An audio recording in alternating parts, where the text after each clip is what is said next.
You ever felt like a fraud while you're trying to run a business, while you're trying to give a speech, while you're trying to raise money and or lead employees and people?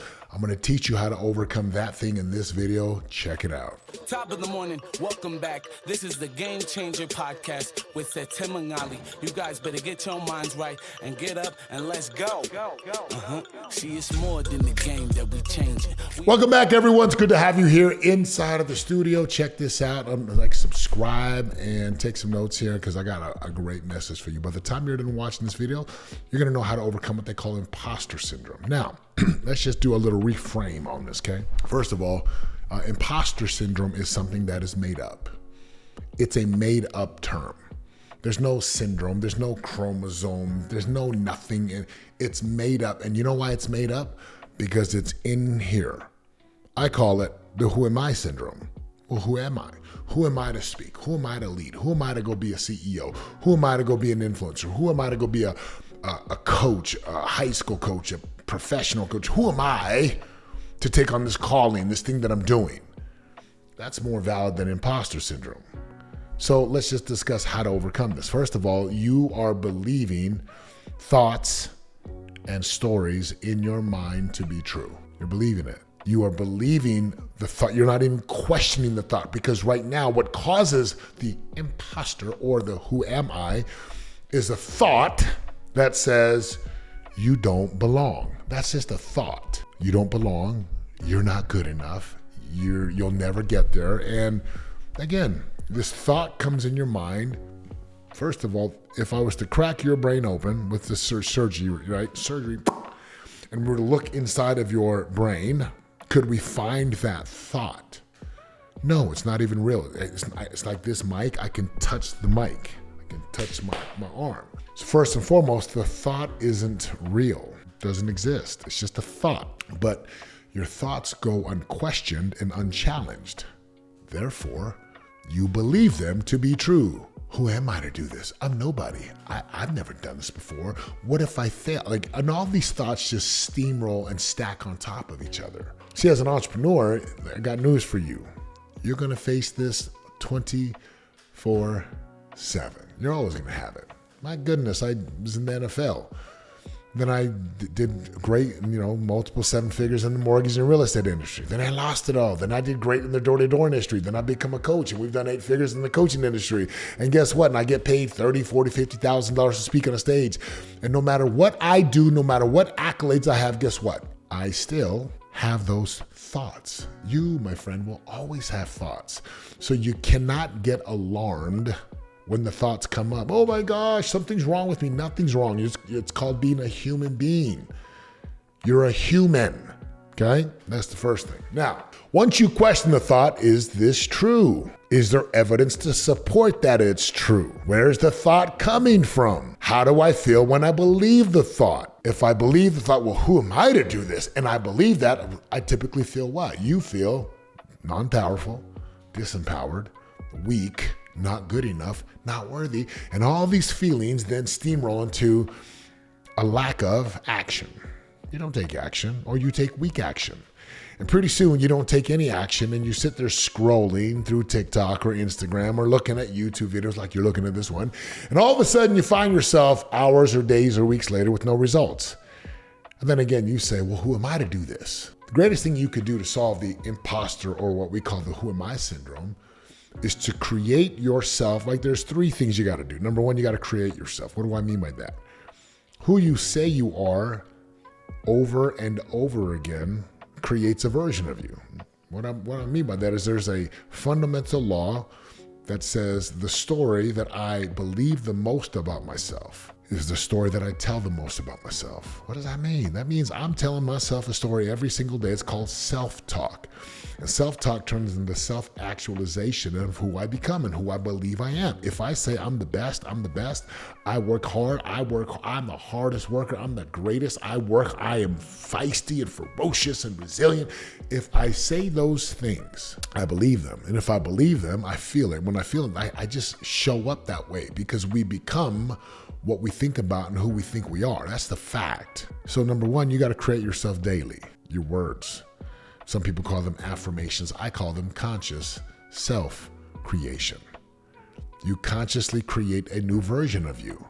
It is scientifically proven that the neuroelasticity right inside of our brain, it can be changed and shaped by our words and our thoughts if we are intentional and deliberate. So if you're the person who doesn't ever question yourself and you just repeat over and over and over and over and over and over again, I'm not good enough.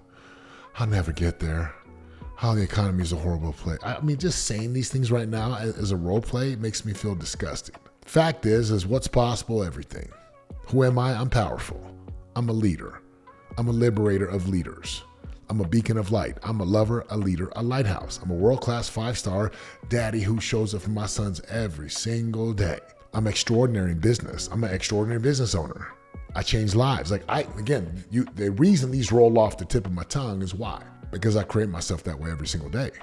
It doesn't matter if I grew up in a home that there was no money, and I'm not saying that was my reality. I'm just saying it doesn't matter where you came from. It doesn't.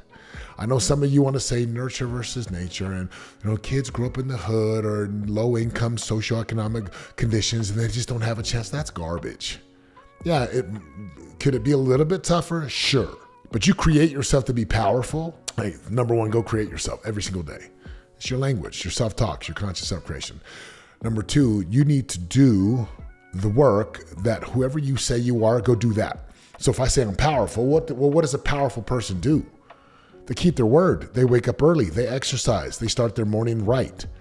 They read books. They listen to podcasts. They don't waste time gossiping about people. They don't waste time in trivial conversations. They're not talking about people. They're talking about ideas and concepts and dreams and ambition. So, number one, create yourself through language. Number two, actually do the things that whoever you say you are, go do that. If you want to be a public speaker, say you're a public speaker and go be a public speaker.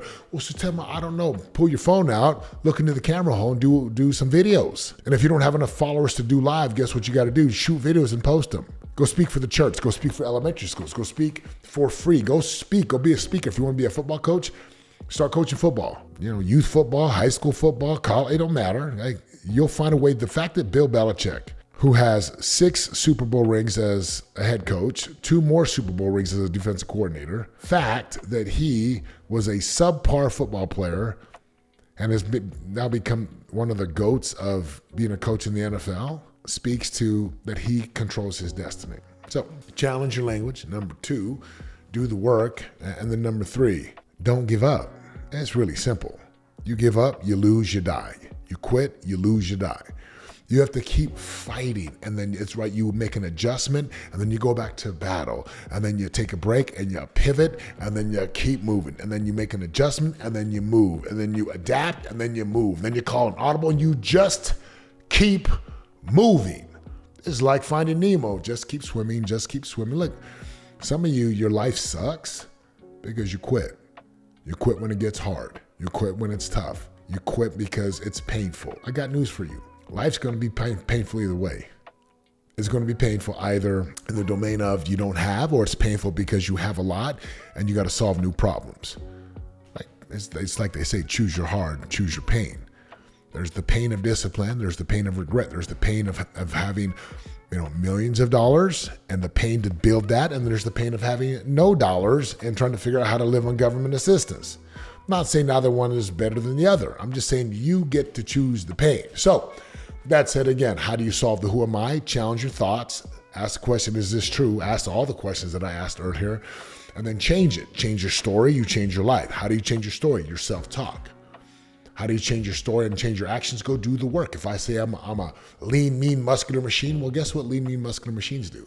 They lift weights. They do cardio. They eat protein. They don't stuff their face with donuts and chai lattes and macchiatos and sugar drinks from Dunkin' Donuts. No, they eat healthy. They eat clean. They lift weights. They eat protein. They eat carbs. They work out. They get sleep. What does extraordinary business owners do? They learn and study business. They execute business principles. They execute business ideas, and they create value in the marketplace. Do the work, and then just final thing is don't give up. Don't quit. If you got to take a rest, take a rest. But at the end of the day, wherever you end up in life, it's what you deserve because it's what you did. And if you want more from your life, go find the people to help you get it. I'd love to help you get that. If this is valuable for you, We call this real, raw, like relevant talk. Join us for the class we do every single week. Link is in the description. Love to have you there again.